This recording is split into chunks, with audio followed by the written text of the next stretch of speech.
La foi consiste au fond à tenir ferme la possibilité. C'était ce qui plaisait tant au Christ dans le malade. Quand, après avoir souffert pendant tant d'années, il croyait toujours, avec la même fraîcheur et jeunesse, que pour Dieu, le secours était possible. Kierkegaard. Notre royaume n'est pas de ce monde. Dans la troisième lettre à Malesherbes, du 26 janvier 1762, Rousseau écrit « J'allais alors d'un pas plus tranquille chercher quelques lieux sauvages dans la forêt, quelques lieux déserts où rien, ne montrant la main des hommes, n'annonça la servitude et la domination. » La nature apparaît ici pour Rousseau à la manière non pas d'un retour dont il nous dit par ailleurs dans le contrat social qu'on s'en arracha à jamais, mais tel un recours, un lieu du possible, en dehors d'une certaine société, d'une formation sociale, dans laquelle règne la servitude et la domination. Il ne s'agit pas là d'un rejet de la société en tant que telle, mais des formes préhistoriques de la société telles que décrites par Marx, et donc le rejet de ce qui n'est pas encore une société.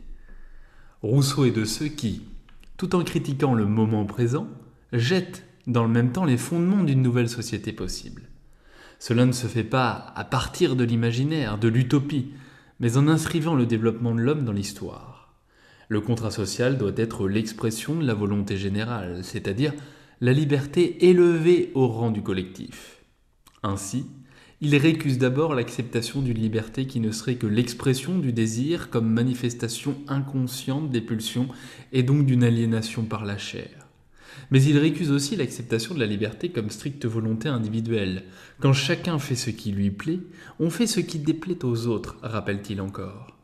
Il y a donc un monde possible, expression de la liberté par l'intermédiaire de la volonté, qui soit l'expression commune des hommes en dehors du carcan dans lequel ils semblent emprisonnés. Cette formation sociale où règne la servitude et la domination n'attend pas un retour en arrière, mais une marche en avant. De la même manière, lorsque Jésus-Christ dit « Mon royaume n'est pas de ce monde » en Jean 18,36, nous ne devrions pas nous hâter d'interpréter ce monde comme l'univers, au contraire.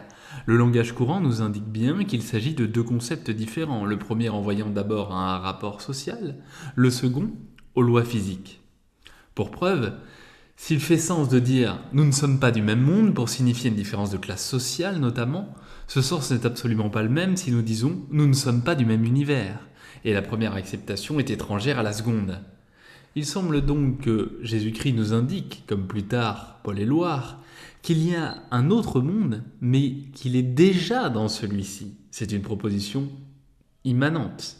Cet autre monde n'attend que nous, il se réalise dans l'immanence et non dans la transcendance. Et c'est en ce sens que Dieu, comme reflet de la liberté, est présent en chacun de nous. Mais encore une fois, la raison ne conçoit pas bien ce qu'elle produit elle-même. Et si nous ne donnons pas les moyens d'abord de voir le déjà là présent de cet autre monde, mais plus encore les moyens de le poursuivre, alors il nous apparaît comme étranger ou ailleurs, comme utopique. Or, cet autre monde n'est ni là-bas, ni ailleurs, mais bien en acte derrière les mystifications idéologiques. Et puisqu'au moment de l'écriture de ce texte, nous célébrions Noël, arrêtons-nous un instant sur un exemple compréhensible par tous. Lorsque nous étions enfants, il nous était tout à fait possible d'imaginer un monde dans lequel le Père Noël exista, parce que malgré les absurdités logiques d'une telle existence, cela nous paraissait vraisemblable, à la manière d'une fiction dans laquelle on pénètre un temps et dont on peine à sortir si l'auteur nous guide correctement. Pourtant, il nous était possible de déceler un certain nombre d'incohérences que nous ne tardons pas, avec l'âge, à découvrir. Une fois que nous apprenons l'inexistence du Père Noël, il nous apparaît alors évident que tout ce en quoi nous avions cru jusqu'ici était faux. Nous découvrons par cette même occasion, que nous aurions pu nous en rendre compte à de multiples reprises. Mais comme nous ne concevions pas bien un monde sans Père Noël, cela nous était alors inaccessible. Nous avons grandi depuis et les voiles idéologiques, la religion du capitalisme, tissent en nous des modèles vraisemblables, quoique faux, qui nous empêchent d'accéder à un monde pourtant déjà là, mais que nous ignorons. Il n'y a plus d'espoir, vive l'espérance.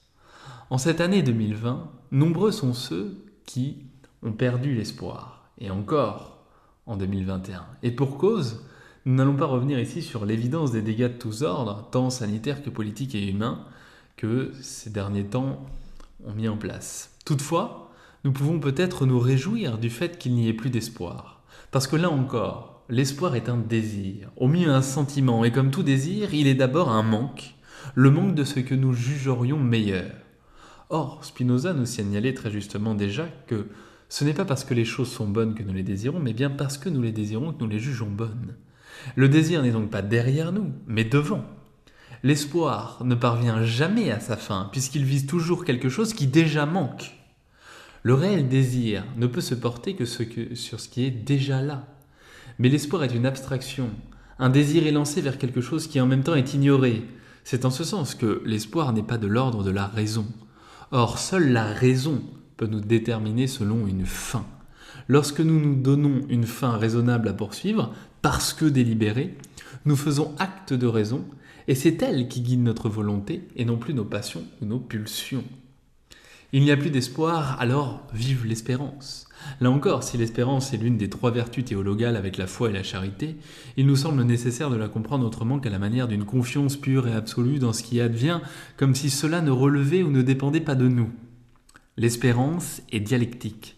Elle perdure, y compris dans les moments où l'espoir tend à s'estomper au gré des circonstances. Trop souvent, espoir et espérance sont opposés comme 2 formes d'irrationalisme. L'espoir en tant qu'émotion chancelante et dépendante de l'extérieur, l'espérance comme confiance mise dans la transcendance et qui nous place comme spectateurs d'un monde déjà organisé par Dieu. À les considérer ainsi, nous récusons ces 2 approches.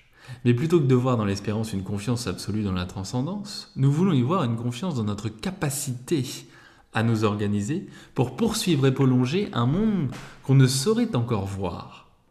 Dès lors, il ne suffit pas de vouloir ou d'y placer notre espérance, mais de comprendre que ceux-ci puisent leur source dans l'histoire et donc dans les actions de ceux qui nous ont précédés et qui ont posé les premiers jalons de cet autre monde. Ce que Marx nous enseigne de l'histoire, ce n'est pas qu'elle fonctionne tel un mécanisme dont les rouages nous conduisent à la révolution. Marx enseigne plutôt que l'histoire ne fait rien, pour reprendre la formule de Engels, mais que nous faisons l'histoire, dans des conditions bien sûr déterminées, mais à partir desquelles nous posons une fin. L'histoire est le lieu du possible, d'un autre monde possible en dehors de la religion capitaliste et du fétichisme de la marchandise. Si 2020 nous a fait perdre espoir, gageons que 2021 soit l'année de l'espérance en tant qu'expression consciente d'une classe révolutionnaire en acte qui s'efforce de produire le mouvement réel d'abolition du capitalisme. Et à l'heure actuelle, j'ajouterai, à la suite de cet article que j'avais fait paraître et que j'avais publié sur la franchise en Noël dernier, que la période qui s'annonce et les manifestations de demain, du 4 septembre 2021, doivent être, là encore, annonciatrices de cette espérance. Il y a maintenant bientôt 3 ans, au printemps 2018, le mouvement réel d'abolition du capitalisme avait pris une forme qui s'était cristallisée au sein des Gilets jaunes. C'est celle-ci que nous devons pas simplement voir renaître, mais que nous devons, là encore aussi, prolonger. Soyons à même d'être acteurs de l'histoire contre tous ceux qui, directement ou indirectement, ont pris le parti de la collaboration avec la classe dirigeante et la classe dominante.